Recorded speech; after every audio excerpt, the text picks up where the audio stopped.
अब हम देखते हैं प्रत्यक्ष मराठा शासक के पश्चात ब्रिटिश राज्य का यहाँ पे शासन स्थापित हुआ है। ब्रिटिशों ने यहाँ पे प्रत्यक्ष रूप से शासन प्रारंभ कर दिया था। 1818 से 1830 तक इन्होंने प्रत्यक्ष रूप से यहाँ शासन किया था। हुआ ये कि 1818 की ये बात है, सीताबर्दी का युद्ध हुआ मराठा और अंग्रेजों के बीच में। इस युद्ध में मराठों की हार हुई। मराठों के जो प्रतिनिधि थे अप्पा साहब भोसले, ये वहां हार गए थे, बुरी तरीके से हार गए और इसी वजह से ये जो नागपुर रियासत था वो अंग्रेजों के अधीन आ गया। अंग्रेज जो थे वो इस राज्य को प्रत्यक्ष रूप से जीतना चाहते थे और इसी वजह से उन्होंने यहाँ पर आक्रमण किया, लेकिन वो इस राज्य को यहाँ पर सम्मिलित नहीं करना चाहते थे। वो इसे करद राज्य बना करके छोड़ दिए और यहाँ पर अप्रत्यक्ष रूप से शासन करते थे। यहाँ की सैन्य व्यवस्था और प्रशासनिक व्यवस्था को स्वयं हैंडल करते थे और जो बाकी जो राजकाज का जो भी काम है वो राजा के हाथों उन्होंने सौंप दिया। ये हर वर्ष एक कर्ज या टकोरी जो है वो कर्ज के रूप में वसूल किया करते थे।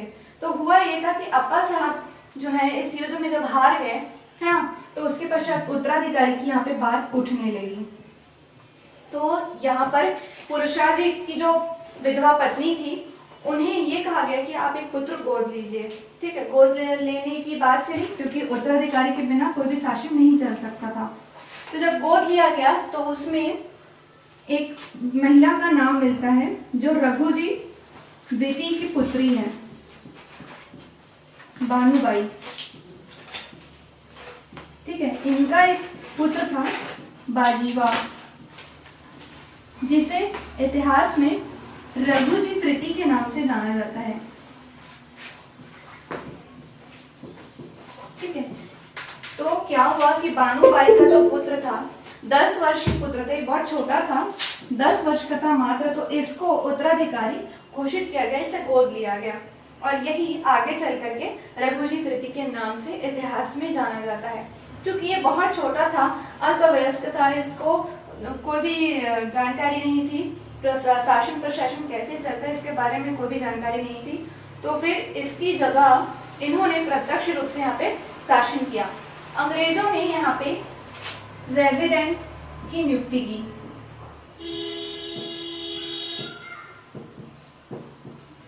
ये व्यक्ति क्या होते थे? ये लोग प्रत्यक्ष रूप से हस्तक्षेप करते थे किसी भी काम में, किसी भी राजा के क्षेत्र में जाते थे, अंग्रेजों के द्वारा या गवर्नर के द्वारा इसकी नियुक्ति की जाती थी और ये वहाँ के हर एक मामले में हस्तक्षेप कर सकते थे।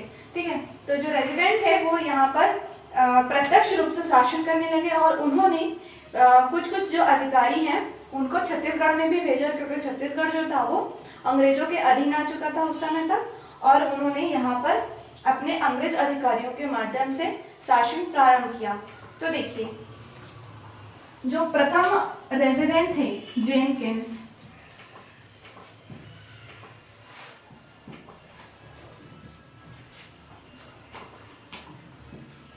ठीक है, जेनकिंस ने यहाँ पर अंग्रेज अधिकारी भेजे छत्तीसगढ़ में और छत्तीसगढ़ में सैन्य व्यवस्था को सुव्यवस्थित करने की कोशिश की गई, प्रशासनिक व्यवस्था को और भी मजबूत करने की कोशिश की गई। प्रथम जो ब्रिटिश अधिकारी थे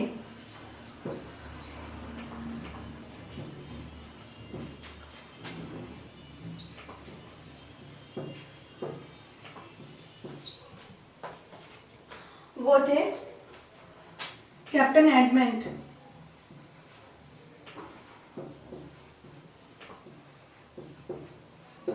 ये 1818 में छत्तीसगढ़ आए और यहाँ पर प्रत्यक्ष रूप से यहाँ पे शासन करने लगे।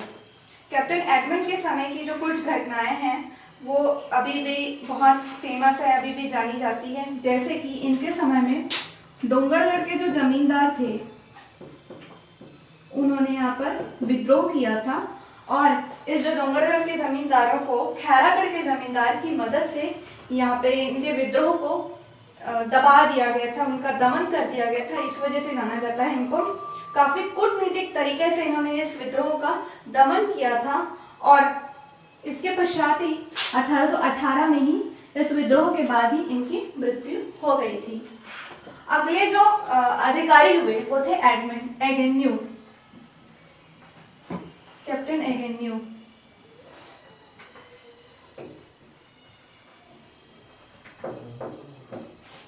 इनका जो शासनकाल है 1818 से 1825 के बीच चला। ठीक है, उस समय जो भारत के गवर्नर थे वॉरेन हेस्टिंग्स थे, उन्हें इनके काबिलियत के बारे में बहुत अच्छे से पता था और इसी वजह से उन्होंने इसे इस क्षेत्र में भेजने के लिए सजेस्ट किया था जेनकिंस को। और फिर जब इनका शासन आया तो इन्होंने बहुत कुछ काम किए, बहुत सारे प्रशासनिक परिवर्तन किए, तो उसको देखते हैं हम।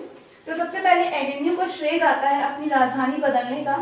इन्होंने रतनपुर से रायपुर ट्रांसफर किया अपनी राजधानी।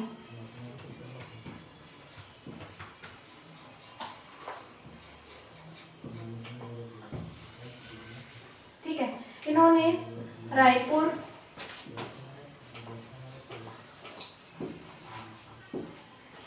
में प्रशासनिक काम शुरू किया।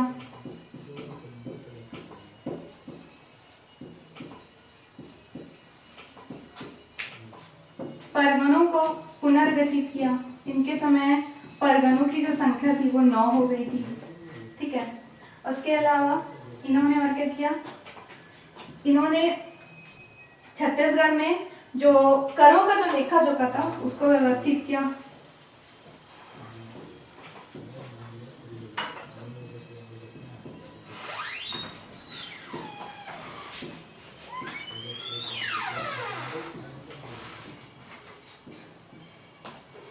ठीक है, एगेन्यू के समय 2 महत्वपूर्ण घटनाएं हुई, 2 महत्वपूर्ण विद्रोह हुआ जिसे इतिहास में विशेष रूप से जाना जाता है, जिसमें से एक तो है 1819 में राम राय का विद्रोह।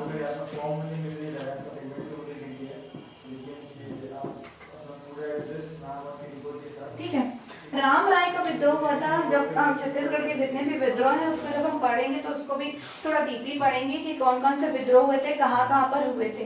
ठीक है, और 1825 की बात है। 1825 में छत्तीसगढ़ का सबसे इतिहास में जाने वाला सबसे महत्वपूर्ण विद्रोह में से एक था परलकोट का विद्रोह। गेंद सिंह के नेतृत्व में हुआ था और ये इन्हीं के कार्यकाल में हुआ था।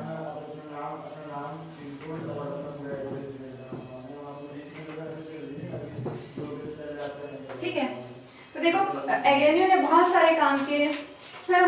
जैसे इसने करों का जो लेखा जोखा था उसको काफी मजबूत किया, परगनों को पुनर्गठित किया, परगनों की संख्या 9 हो गई, प्रशासनिक एकीकरण किया, इसने रायपुर को अपनी राजधानी बना ली। ठीक है, बहुत बार पूछा जा चुका है इस क्वेश्चन को कि रतनपुर से रायपुर जो है राजधानी किसने ट्रांसफर की, किस ब्रिटिश अधिकारी ने की थी। ठीक है, और इसने प्रशासनिक एकीकरण किया था और हमेशा ये एक्टिव, काफी ज्यादा एक्टिव रहता था। कहीं भी विद्रोह होता था तो उसको दमन करने के लिए हमेशा तत्पर रहता था। भोसले ने जो पटेल नामक अधिकारी का जो सृजन किया था, पद का, पटेल का जो पद था जो कर वसूली में मदद करता था, उसने पटेल के पद को समाप्त कर दिया।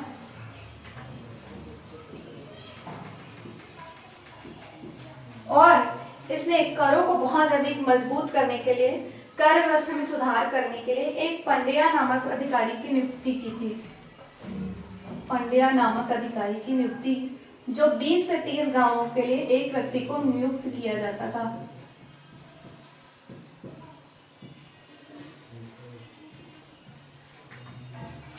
इसके पश्चात जो नए ब्रिटिश अधिकारी हुए वो 1825 में हंटर थे। कैप्टन हंटर का जो कार्यकाल था अल्पकालिक था और इनके बारे में कोई ज़्यादा जानकारी प्राप्त नहीं होती। इन्होंने कौन कौन से काम किए इसके बारे में भी ज़्यादा जानकारी प्राप्त नहीं होती। उसके पश्चात जो अगले अधिकारी थे वो 1825 से 1828 तक रहे।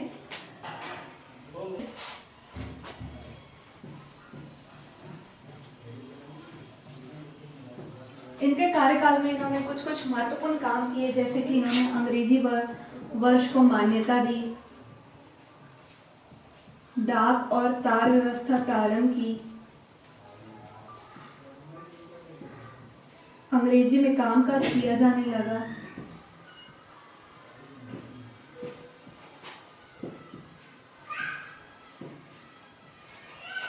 लोरमी और तरेंगा नामक 2 ताबूतदारी शुरू की।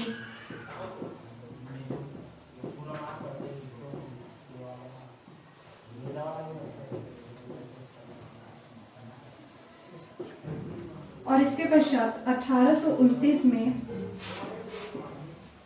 रघुजी जो तृतीय थे, वो अब बड़े हो चुके थे और उन्हें नागपुर में शासन करने दिया गया।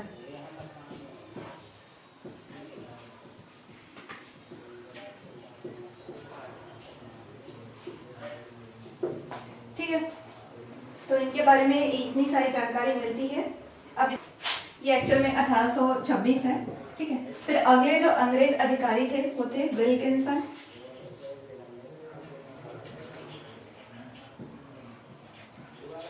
इनका जो कार्यकाल था अल्प समय के लिए था और इन्होंने ज्यादा कुछ काम नहीं किए, इनके बारे में ज्यादा जानकारी नहीं मिलती है। उसके बाद जो अंतिम जो अधिकारी थे वो थे मिस्टर क्राफर्ड।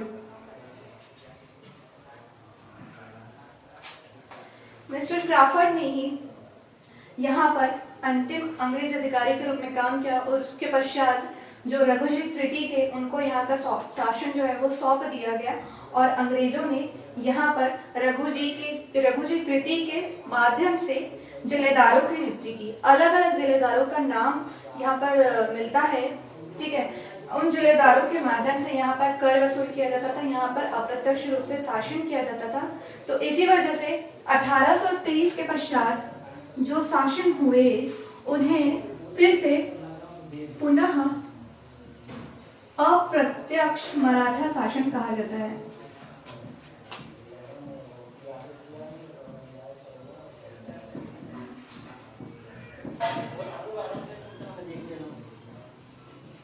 क्योंकि 1818 से 1830 के बीच में अंग्रेजों ने यहाँ प्रत्यक्ष रूप से शासन किया, ब्रिटिश अधिकारी आए और वो यहाँ का शासन का जो है वो संभालते थे। अब 1830 में जब रघुजी तृतीय बड़ा हो गया तो चूंकि ये बड़ा हो चुका था तो उसने क्या किया, जब उसको शासन सौंपा गया तो उसने 1830 से यहाँ पर जिलेदारों की नियुक्ति की। अब यहाँ पे जो पुराने जो अधिकारी थे उन्होंने ही जिलेदारों की नियुक्ति की यहाँ पे। ठीक है, तो यहाँ पर जो जितने भी ब्रिटिश अधिकारी थे उन्होंने ही यहाँ पर जिलेदारों की नियुक्ति की।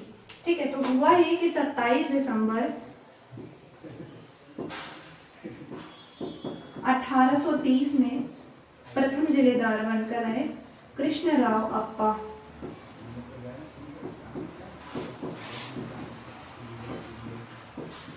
ठीक है, इसी तरीके से यहाँ छत्तीसगढ़ में जिलेदारों की जो संख्या थी 8 हो गई।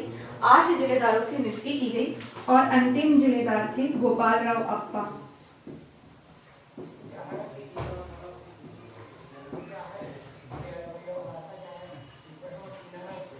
इनके माध्यम से यहाँ पे शासन प्रशासन चलता रहा। क्योंकि यहाँ पर भोसलों का शासन था, अप्रत्यक्ष रूप से रघुजी तृतीय नागपुर के जो भोसला थे उन्होंने यहाँ पर शासन किया, जिलेदारों की नियुक्ति की गई। कुछ समय के पश्चात क्या हुआ, रघुजी तृतीय की मृत्यु हो गई और चूंकि उनका कोई भी अधिकारी उत्तराधिकारी नहीं था, उत्तराधिकारी घोषित नहीं हुआ था, तो 1854 में पुनः छत्तीसगढ़ को डलहौजी की हड़प नीति के तहत सम्मिलित कर लिया गया। तो देखिए हुआ ये कि जिलेदार जो थे वो यहाँ पे शासन प्रशासन करते रहे, लेकिन 11 दिसंबर 1853 ठीक है 1853 को रघुजी तृतीय की मृत्यु हो गई। तो क्या हुआ, अब यहाँ पे इनको कोई उत्तराधिकारी था नहीं, इन्होंने कुछ घोषित किया नहीं था, तो इसकी वजह से 1854 में हड़प नीति के तहत छत्तीसगढ़ को शामिल कर लिया गया और यहाँ पे पुनः एक बार अंग्रेजों का प्रत्यक्ष शासन शुरू हुआ। 13 मार्च, डेट अच्छे से याद होना चाहिए, 13 मार्च 1854 को प्रथम ब्रिटिश अधीक्षक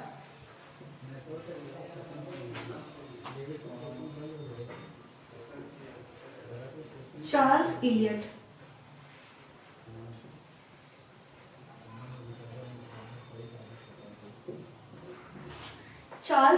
जो है वो छत्तीसगढ़ आया।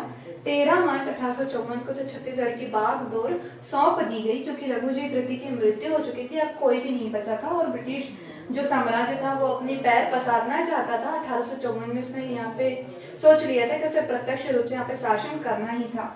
चार्ल्स इलियट को भेजा गया और चार्ल्स इलियट के समय में बहुत महत्वपूर्ण घटनाएं हुई, उसको अब हम देखेंगे।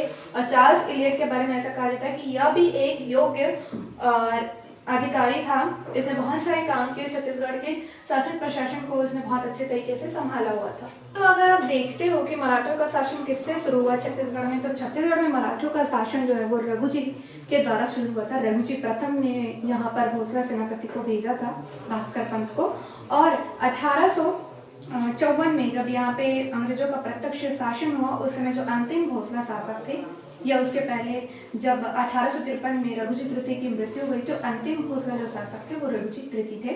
तो इसको कई बार पूछा जा सकता है, पूछा जा चुका है, पूछे जा भी सकता है, ठीक है। मुझे नहीं पता कि इसको पूछा गया कि नहीं, परंतु कुछ ये है कि कुछ चीज़ें मैं आपको बोलना चाहूँगी कि ज़रूरी नहीं कि जो पेपर में हर बार पूछा गया वही आए, क्योंकि नए नए एक्सपेरिमेंट्स चल ही रहे हैं, ठीक है। तो हुआ ये कि क्वेश्चन पूछा जा सकता है कि पहले मराठा शासक कौन थे और अंतिम मराठा शासक कौन थे छत्तीसगढ़ के, ठीक है। उससे मराठों के शासनकाल के बारे में, सूबा व्यवस्था और परगना व्यवस्था के बारे में बहुत बार सुना होगा। तो चलिए अब हम देखते हैं कि परगना व्यवस्था या परगना पद्धति क्या थी और सूबा शासन क्या था, ठीक है। देखो, सूबा वो होते थे जो प्रत्यक्ष रूप से वो लोग यहाँ पे शासन करते थे, यहाँ की जो भूमि, यहाँ का जो प्रशासन व्यवस्था उस पर प्रत्यक्ष रूप से शासन करते थे, और अप्रत्यक्ष रूप से वो यहाँ पर राजाओं के प्रतिनिधि होते थे, ठीक है। लेकिन उनका जो कमांड था वो सभी चीज़ों में होता था, मतलब कि जैसे कि सैन्य व्यवस्था में भी कमांड होता था उनका, है ना, या फिर कोई भी प्रशासनिक काम होता था उसमें भी उनका कमांड होता था। वो बस एक परमिशन लेते थे और यहाँ पे काम करते थे। आपने बाजीराव मस्तानी मूवी देखी ही होगी, उससे और पता चलेगा आपको कि जो मराठा थे, है ना, वो क्या करते थे, अप्रत्यक्ष रूप से शासन करते थे। उनके बहुत सारे जमींदार होते थे, और भारत के इतिहास को जब आप पढ़ोगे मराठा शासन के बारे में, तो उसमें भी बहुत अच्छे तरीके से समझाया गया कि उनकी शासन व्यवस्था कैसी थी और वो लोग कैसे काम करते थे। और ये जो जमींदारी प्रथा थी, ये जो परगना पद्धति थी छत्तीसगढ़ के परिप्रेक्ष्य में परगना पद्धति, लेकिन अगर मुख्य रूप से अगर मराठों के शासनकाल के बारे में अगर देखते हैं, तो वो जो जमींदारी में जो उनकी प्रथा थी, हाँ, पेशवाओं के लोग अलग अलग क्षेत्रों में नियुक्ति करते थे, तो यही जो पद्धति थी उनके उदय का कारण भी बना और बाद में यही इनके अंत का भी कारण बना, ठीक है। तो हुआ ये कि यहाँ पर ये लोग सूबेदारी व्यवस्था से काम करते थे, सूबेदार की नियुक्ति करते थे। सूबेदार को एक कर्ज मतलब एक टकोली जो है, एक निश्चित टकोली के रूप में उसको दिया जाता था, जैसे ठेका बोल सकते हो आज के शब्दों में, ठेका में दे दिया जाता था। वो कर्ज वसूलता था और फिर जाकर के राजा के पास जमा कर देता था। तो वो बस वही था सूबेदार। अब जो सूबेदार नहीं कर पाता था तो उसको भगा देते थे, उसको बाहर निकाल देते थे, दूसरे व्यक्ति की नियुक्ति करते थे, ठीक है। तो सूबा व्यवस्था क्या थी हमने देख लिया। परगना की बात करते हैं। तो चूरियों ने गढ़ व्यवस्था लेकर के आई थी, गढ़ों को पुनर्गठित करके परगने बना दिए। कुछ नहीं था, बस नाम बदल दिया। और परगने का जो प्रमुख था उसे कहते थे कमाविजदार।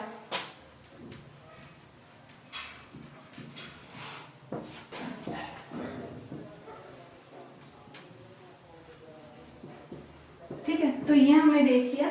सूबे का प्रमुख सूबेदार, और इसका जो परगने का प्रमुख था वो कहलाता था कमाविजदार। ठीक है, जो मराठों की प्रशासन व्यवस्था थी उसमें भूमि जो थे उसे दो भागों में बांटा गया था, ठीक है। एक था खालसा भूमि और दूसरा था जमींदारी।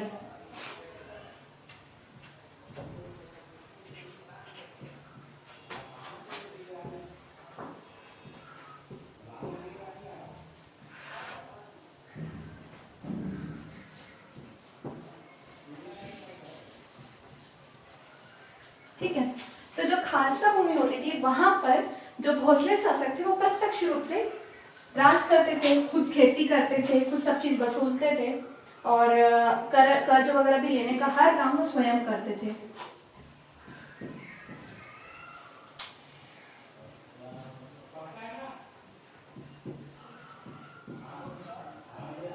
ठीक है, और जमींदारी व्यवस्था क्या होती थी, जैसे ठेके में दे दिया जाता था, जमींदारों की नियुक्ति की जाती थी। वो लोग उस विशेष रूप से जो जमींदारी रहती थी वहां से कर्ज वसूल करके राजा के पास जमा करते थे। बस यही दो भागों में इसको डिवाइड किया गया था।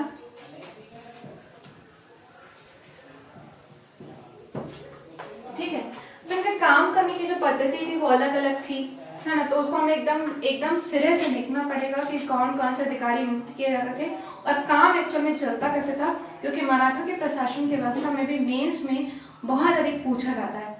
कुछ चीजें जो है एकदम मैंने ऐसा डीपली बताया जो आपके मेंस के लिए बहुत अच्छे से काम आएगा, और कुछ चीजें जो है वो प्री में काम आएगा।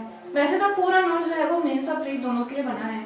तो देखिए सूबा शासन व्यवस्था क्या थी, इसमें प्रत्यक्ष रूप से शासन करते थे सूबेदार लोग। सूबा जो था वो परगनों में बटा हुआ था और परगने जो थे गांवों को मिलाकर के बने हुए थे।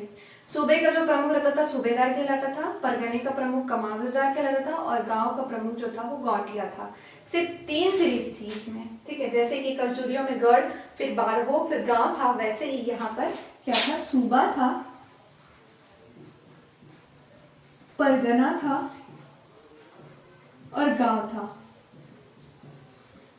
ठीक है। तो सूबे का प्रमुख सूबेदार, परगने का प्रमुख कमावजदार और ग्राम का प्रमुख गौटिया था, ठीक है। सभी को अपने अपने स्तर पर अलग अलग अधिकार प्राप्त थे। तो सबसे पहले हम सूबा शासन व्यवस्था में सूबेदार को क्या क्या अधिकार प्राप्त थे वो देखते हैं। सूबा जो था, मतलब जो सूबेदार था, वो खालसा भूमि पर और जमींदारी भूमि पर, मैंने पहले बताया कि खालसा भूमि और जमींदारी भूमि क्या होती है, इस पर अप्रत्यक्ष रूप से मराठा प्रतिनिधि या भोसला प्रतिनिधि के रूप में यहाँ पे शासन करता था। और से सैनिक, असैनिक, दीवानी, फौजदारी सभी अधिकार सूबे के लेवल पे, सूबा स्तर पर प्राप्त थे, ठीक है। मतलब राजा से पूछे भी नहीं, वहां पे कुछ भी कर सकता था। और ये जो पद था, सूबेदार का जो पद था, ये वंशानुगत नहीं था। जो व्यक्ति इसे एक कर्ज देने के लिए राजा के सामने प्रस्तुत होता था, है ना, कि मैं इतना इतना दे सकता हूँ टटोली करके, तो उसे दे दिया जाता था, ठीक है। तो इसका जो पद था वंशानुगत नहीं था, पूछा जा सकता है ना। अब देखो सूबा जो था किसमें बटा हुआ था, परगना में। परगनों की संख्या क्या थी जब मराठों के शासनकाल में, 27 थी, ठीक है। परगना पद्धति के सूत्रधार किसे कहा जाता है, बिंबाजी भोसले को, है ना। और सूबा पद्धति के जो सूत्रधार कौन थे, वेंकटजी भोसले, है ना। प्रथम सूबेदार थे वो थे महिपतराव दिनकर, और विठलराव दिनकर ने परगना पद्धति यहाँ पे लागू की थी। तो परगने का प्रमुख जो व्यक्ति था वो था कमावजदार, और इसे सेम जैसे सूबेदार को जो शक्तियां प्राप्त थी, मतलब सैनिक, असैनिक, दीवानी, फौजदारी सभी अधिकार इसको भी प्राप्त थे, ये परगने का प्रमुख होता था। अब इसे कुछ कुछ जो अधिकारी है उसको देखते हैं। देखो जो आय व्यय का हिसाब करता था पूरा, परगने में कितना आय हुआ, कितना व्यय हुआ, ये सभी का जो हिसाब करता था उसको करते थे फड़नवीस। किसकी बात चल रही है यहाँ पे, परगना की। सेम जब सूबे की बात चलती थी, ठीक है, सूबा का जो आय व्यय का जो अधिकारी था, मतलब जो आय व्यय का हिसाब करता था, उसे भी फड़नवीस ही कहते थे, ठीक है। जो परगने की स्थिति के बारे में जानकारी रखता था, परगने की स्थिति इस साल कैसी, चलो भाई सूखा तो नहीं पड़ा इस साल, है ना, कितनी भूमि है, कितना क्या है, ये सब चीज को जो हिसाब किताब रखता था, पूरी स्थिति को बताता था, उसे कहते थे बढ़कर, ठीक है। सेम सूबा की स्थिति में थी, सेम परगना की स्थिति में बढ़कर नामक व्यक्ति की नियुक्ति की जाती थी। फिर आता है करों का निर्धारण और उसका एकत्रीकरण। जैसे कि इस साल आपको 5 टकोरी देना है कर्ज, इतनी इतनी जमीन पर इतना इतना टकोरी लगेगा, इस तरीके से करों का जो निर्धारण करते थे, फिर उसको इकट्ठा करके परगने के जो प्रमुख कमावजार हैं उनके पास जमा किया जाता था, फिर वो जा करके सूबेदार के पास जाता था जमा करने, और फिर सूबेदार जो था वो राजा के पास जाता था, ठीक है। तो जो करों का निर्धारण उसका एकत्रीकरण करता था उसे कहते थे बरार पांडे। थोड़ा सा इजी है, ट्रिक लगा के याद करना है। आय व्यय का जो हिसाब करता है उसे कहते हैं फड़नवीस, जो परगने की स्थिति बताता है उसे बोलते हैं बढ़कर, और जो कर का निर्धारण करता है उसे कहते हैं बरार पांडे, ठीक है। और जो परगने के खजांची होते हैं, अब खजांची को कैसे वो करे, समझे कैसे, अकाउंटेंट सुना होगा आपने, अकाउंटेंट अभी प्रेजेंट में जिसको अकाउंटेंट कहा जाता है वही परगने का खजांची कहलाता था। खजांची को कहते थे पोतदार, ठीक है। और पोतदार जो थे वो सेम सूबे के होते थे। ये जितने भी पद मैंने बताए हैं सेम टर्म्स में ना, बिल्कुल टर्म चेंज नहीं होगा। परगने का जो खजांची है उसे पोतदार ही कहेंगे, जो करों का निर्धारण एकत्रीकरण करता है उसे बरार पांडे ही कहेंगे, और परगने की स्थिति जो बताएगा उसे बढ़कर कहेंगे, ठीक है। सेम सूबा और इसका दोनों का पद सेम था। मराठों की जो तीसरी इकाई थी स्थानीय प्रशासन व्यवस्था या ग्रामीण प्रशासन व्यवस्था थी, उसको देखते हैं।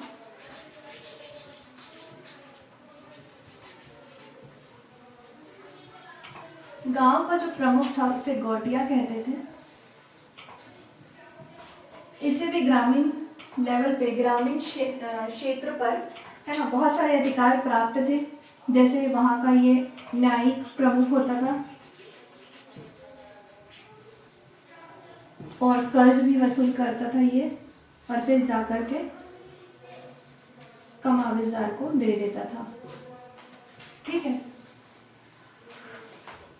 यहाँ पर भी कुछ कुछ अधिकारियों की नियुक्ति की गई थी, जैसे कि पटेल के पद को नियुक्त किया गया था। पटेल नामक व्यक्ति या पटेल जो था वो क्या करता था, करों को वसूलता था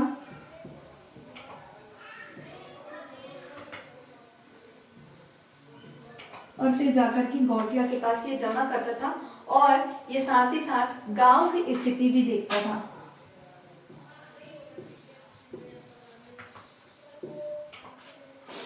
ठीक है, इसके बाद एक और अधिकारी का नाम मिलता है जिसे अभी भी कहा जाता है कोटवार।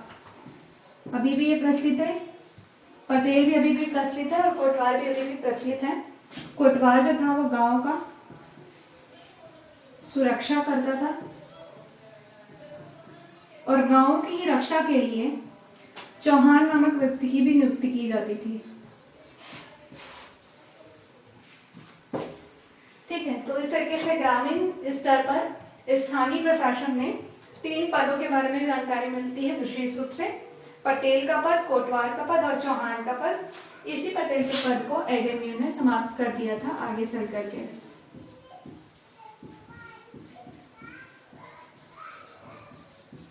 और इसने पंड्या नामक पद का सृजन किया था। और मराठों के द्वारा जो कर व्यवस्था लाई गई थी उसको देखते हैं।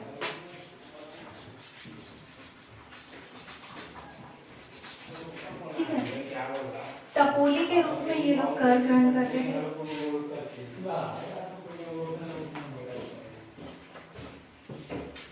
है ना, टपोली जो था एक वार्षिक कर था,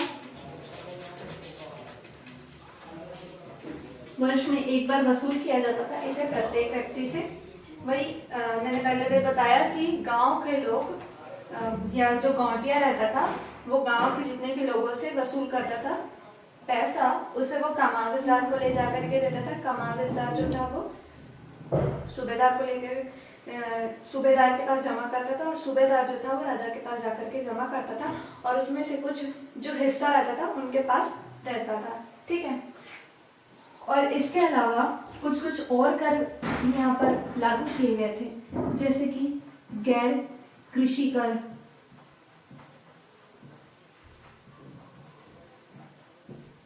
जिसे पंडरी कहा जाता था, आयात निर्यात कर,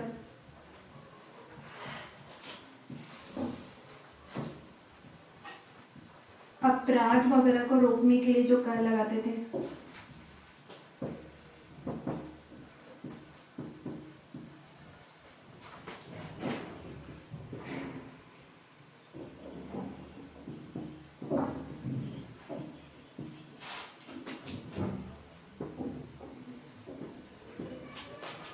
नदी घाट कर भी लगाए जाते थे।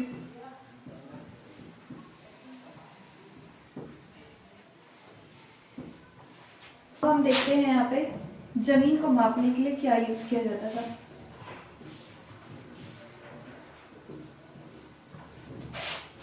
ठीक है, 2.5 एकड़ जमीन,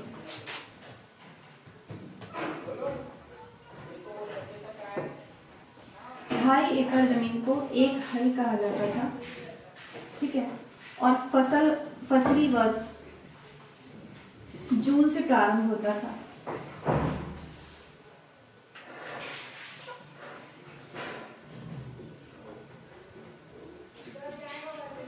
यहाँ पर एक ताल्लुकदारी प्रथा भी प्रचलित थी।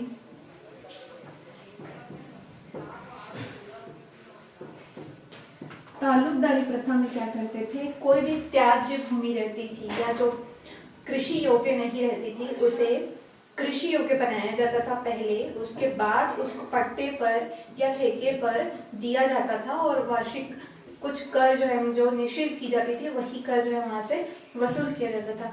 तो मराठों के शासन काल में लोरमी और तरेंगा दो ताबूदारी शुरू की गई थी।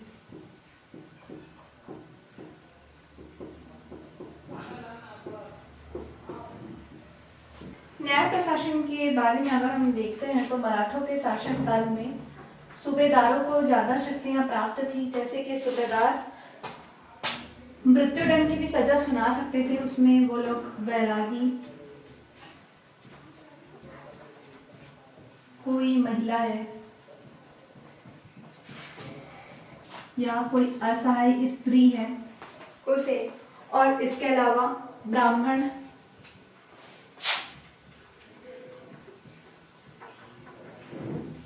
गोसाई, इन सभी को छोड़कर के किसी भी व्यक्ति को मृत्युदंड की सजा सुना सकता था। कौन? सूबेदार।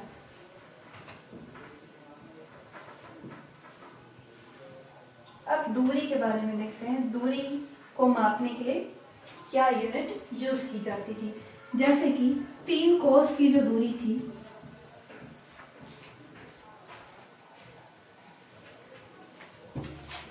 सॉरी 3 मील, 3 मील की दूरी को 1 कोस कहा जाता था। और जब इसी को 1.5 मील को और आधा कोस को 1 धाप कहा जाता था। 1 धाप कहा जाता था। अब अगला देखते हैं रुपया। कौन सा रुपया यहाँ प्रचलित था? तो हमने पढ़ा था कि कलयुग के काल में कौड़ियां प्रचलित थी, तो इन्होंने कौड़ियों को रिप्लेस कर दिया और नागपुरी रुपया चलाया जाता है यहाँ पे।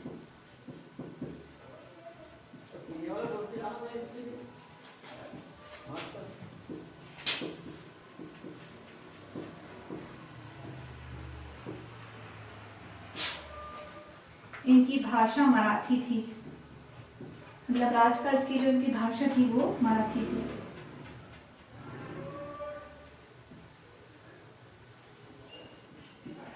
तो चलिए एक बार कलचुरियों और मराठों की शासन व्यवस्था का एक कंपैरिजन देखते हैं।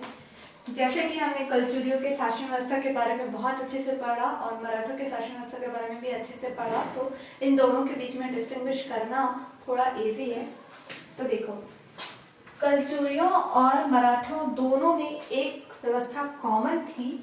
इसमें भी गौटिया पद का सृजन किया जा चुका था। यह पद मराठों के काल तक बना रहा। ये की फैक्टर था कि गौटिया का जो पद है वो अभी भी नाम के रूप में प्रचलित है। ठीक है। दूसरा ये कि कलचुरियों के शासनकाल में प्रशासन जो था वो गढ़ व्यवस्था पर आधारित था। गढ़ एवं राजतंत्रात्मक व्यवस्था वहां पर लागू थी।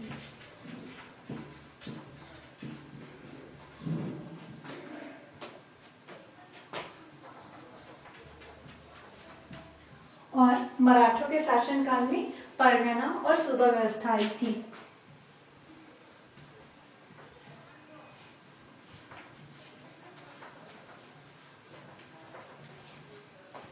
ठीक है। कलचुरियों के काल में कर व्यवस्था बहुत कम थी और ये मराठों के काल तक आते आते बहुत बढ़ गई थी।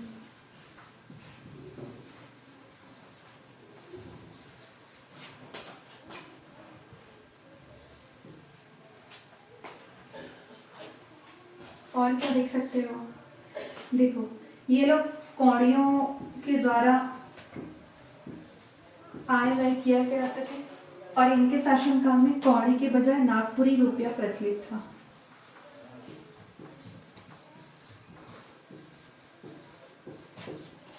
मराठों ने ही पटेल के पद का सृजन किया।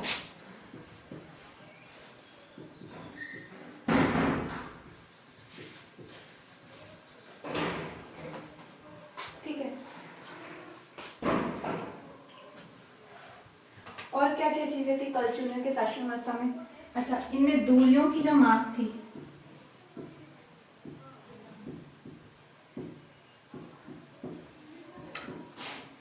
अलग थी, है ना। और इनमें दूरी अलग थी।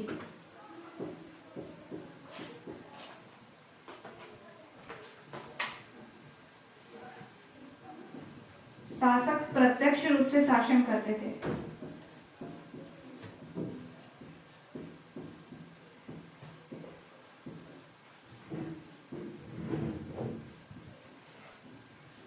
ठीक है, और इनके साथ के वो मराठों का जो स्वरूप था समय के साथ साथ बदलता रहा।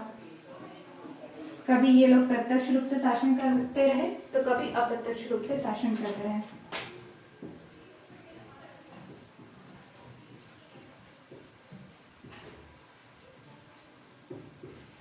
ठीक है, कलचुरी जो थे वो काफी लंबे समय तक शासन किए, करीब 1200 साल का इनका इतिहास है।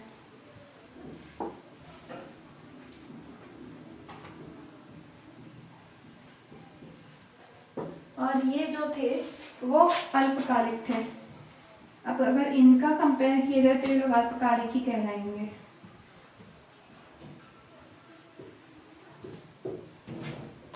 ठीक है, एक और, ये लोग त्रिपुरी के कलचुरी थे। त्रिपुरी से ये छत्तीसगढ़ आए और ये लोग नागपुर से आए थे।